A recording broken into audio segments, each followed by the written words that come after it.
Magandang araw mga kaibigan. Bigyan natin ng reaction opinion itong Facebook Reel posted by CB Julius Hata. Speech ito ni BP Sara pagbisita niya sa Sarangani. Nako,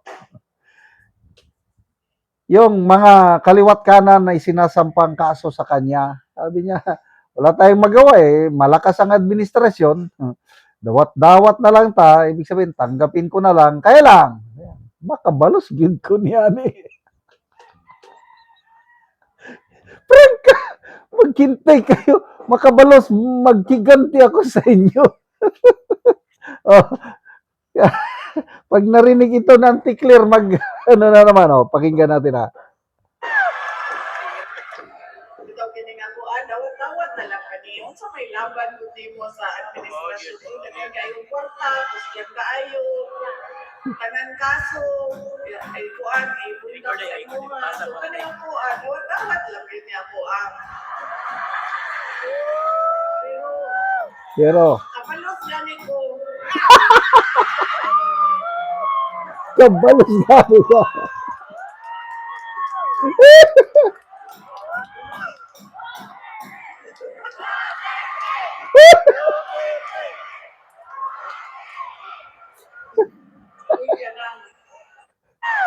sabay ikaw kini nga ko dawat-dawat na lang kani unsa may laban gud mo sa administrasyon daghan kayo kwarta kusyan kaayo tanan kaso ay kuan ay bulta sa imo so kani ako dawat-dawat lang gini ako kapalos gani ko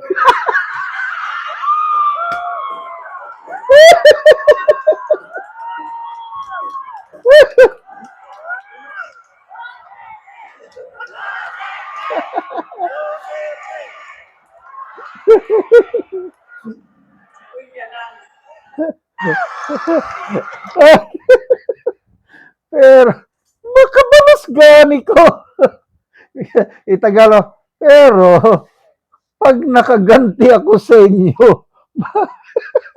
malala ko tuloy nung sinapak niya yung sheriff. Makita nyo ngayon yung kanyang gupit. Nagpagupit, lalaki na naman siya. Maliit na naman ang buhok niya. Ganyan din ang buhok niya nung sinapak niya yung sheriff. Ibig sabihin, ano na siya ngayon? Palaban mood.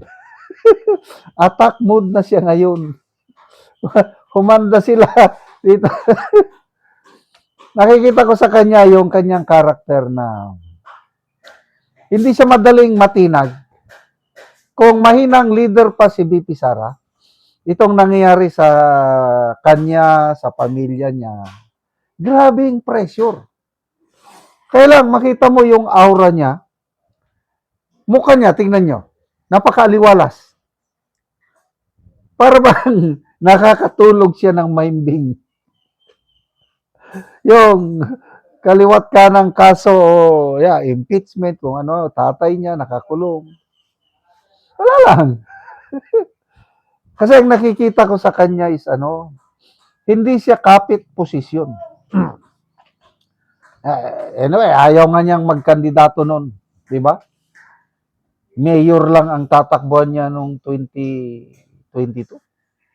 Kung hindi dahil dito kay Senator Amy na nagkumbinsi sa kanya, hindi naman siya kakandidato ng national position, then, to make the long story short, napasubo na siya, naging vice president, but ngayon is, kita niya ang calling niya na, yung kinot niya nga, Proverbs 19 verse 21 ba yun? Many are the plans in a man's heart, but it is the Lord's purpose that will prevail. Nakita niya na ang purpose ng Panginoon sa buhay niya. Kaya tinatanggap niya na yung challenge na maging presidente. Noong 2022, pwede na siyang magpresidente kaya hindi siya ready. Ayaw niya. Ngayon, pinadaan muna siya ng ganitong klaseng pagsupok. Nasa testing period siya ngayon. At tinanggap niya ang testing period. And then, sige, kakandidato ako. Sige, tingnan natin sinong mananalo. Sabi niya, pero Pag nakabalos ako sa inyo, bantay kayo. Yan, sige. Lahat ng kaso, itambak nyo na sa mga Duterte. Galingan nyo lang. Oh, itong impeachment ngayon, galingan ninyo.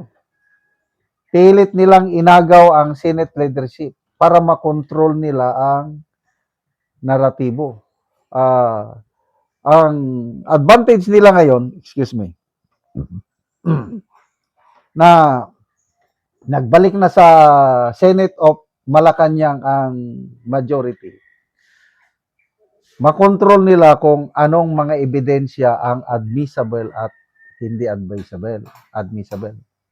Makontrol nila sino yung mga testigo na tatayo sa witness stand. Yan ang hinabol nila. Ano pa? Makontrol nila yung time element. Lumalabas ngayon, sa dami ng ilan yung nirequest ng prosecution, 62 trial days. Di, ang tagal. Samantala ang defense, 30 days lang. Eh, gusto talagang patagalin. Kasi nga, sabi ni ni Sas Rogando Sasot, wala silang pag-asa na makakuha ng conviction. Kasi kulang ang number of senators. Alam nila na matatalo sila sa impeachment trial ni BP Sara. Ang hinahabol na lang nila is pahabain ang trial para habang nagtatagal ang trial, they're hoping na ma-destroy nila further ang credibility ni BP Sara. Kaya lang, galingan ninyo. Kasi pag na-survive ni BP Sara itong trial na ito at nanalo siya, wala na. Next year, tuloy-tuloy na yan. Kaya matapang siyang magsabi, pero pag nakabalos gani ko, humanda kayo. Oh, pag nagpresidente na siya, anong mangyari ngayon sa Marcos Junior Administration? Dalawa lang, sabi ni Congressman Edgar Erese, makukulong or mag-exile. So, nakakatanggal stress itong mga ganitong birada ni BP Sara. Salamat mga kaibigan sa inyong pagsubaybay sa channel nito na kakatulong kayo ng malaki sa tribong Talandig ng Bukidnon dahil ang sweldo natin sa channel na ito is pantulong sa tribo. Namimigay tayo ng libreng yero at pako para makapagpatayo sila ng mas maayos na tirahan. Panoorin nyo ang video na ito. Karon mo na niyang matagaan og yero si Kuya. Okay, salamat kayo sa Ginoo nga nainabangan na gyud ko. Nang sin nga niabot. So si Kuya natagaan og yero. So Balay nga nabuslot na mo ako. niyang iyang balay nang kuha na ang atop. So mo niyang hitsura sa balay ni Kuya nga buslot og tuluan na gid kaayo ang ilang kahimtang kung muulan. So di pang sapahan na lang og sako. Tungod sa di na makaya ang ulan. Kay dili na sa makaya kung ulan, sapa na lang usako. At haron tayo mamada ko kuan. Bente. At So, pikunan da. mga bulsot na gid kaayo. Kita na. So karon Kuya, pila na ni ka tuig ang imong balay nga nga bulsot naman na nanay mga tulo kung ulan. Kuan na ni siya ka tuig, 15 na ni ka tuig unya tungod sa tong kawadon. Ang sin nga akong na gamit ani so nakatong pinakanipis na gid sa tanan mo nga So pagkakaroon. dali ra siya makuan nadaot. Dali ra gyud kay nipis man. Oh, Tungod so- sa kanipis kay di man ta makakayo baga gyud nga asin. So pila na imong edad Kuya? Kuan ako karon 41 So na ko. na kay anak. Na ako'y duha ka anak kunya tangan naga-eskwela. So si Kuya. So ang imong panginabuhian Kuya, Kuan ra mag-uumara gyud so mag-uumara. So si Kuya natagaan og yero so makaatop na gid ka karon Kuya. So atop na gyud ko karon dako akong kalipay og pagpasalamat sa nagpasiyugdaan ning programa.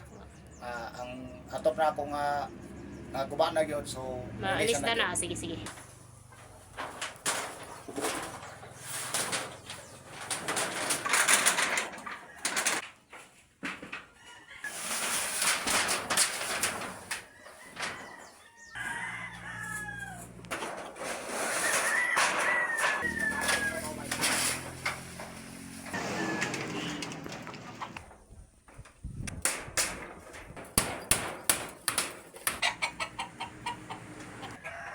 So nahumana og atop si kuya sa iyang balay, so dili na gid siya tuluan, nindot na kaayo kay nahuman na gid og atop. Daghang salamat sa grasya sa Ginoo nga nakaatop na gyud ko sa akong balay. Manginaot ko nga ang nagpasyok dani nga pinagi ni nga mga hinabang, manginaot ko nga dagang pag dagan pa ang matabangan. sa dili lang diri sa among barangay, sa barangay Tagbang kundi Sige. lakip pa sa kinatibukan nga lungsod sa Talakag ang ilang mga tabangan. Dagang kayo Sige. salamat. Okay, sige. Salamat po.